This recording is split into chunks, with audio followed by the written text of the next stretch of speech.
উত্তরবঙ্গে তো উষ্ণ অভ্যর্থনা পেলেন, কিন্তু বিধানসভা নির্বাচনে কি এই উষ্ণতা থাকবে নাকি লড়াই হবে নির্বাচনে?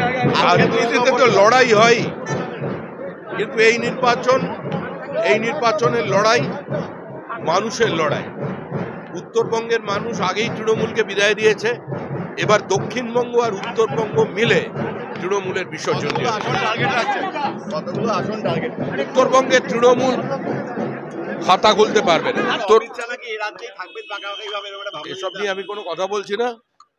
বঞ্চিত উত্তরবঙ্গ, অবহেলিত উত্তরবঙ্গ, পিছিয়ে পড়া উত্তরবঙ্গ বলে যারা দিনের পর দিন চোখের জল ফেলেছিলেন, তারা কার্যত উত্তরবঙ্গের মানুষের সঙ্গে প্রতারণা করেছেন, বিশ্বাসঘাতকতা করেছেন।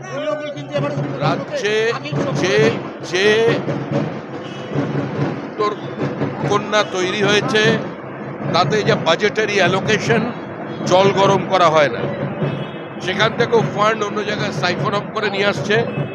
21 তারিখে যুব মোর্চার প্রোগ্রাম আছে। উত্তর কন্যা অভিযানের মধ্য দিয়ে বিরোধী দলনেতা শুভেন্দু অধিকারী উত্তরবঙ্গের সঙ্গে বঞ্চনা, উত্তরবঙ্গের সঙ্গে প্রতারণা, উত্তরবঙ্গের সঙ্গে বিশ্বাসঘাতকতার প্রতিবাদের সূচনা করবেন।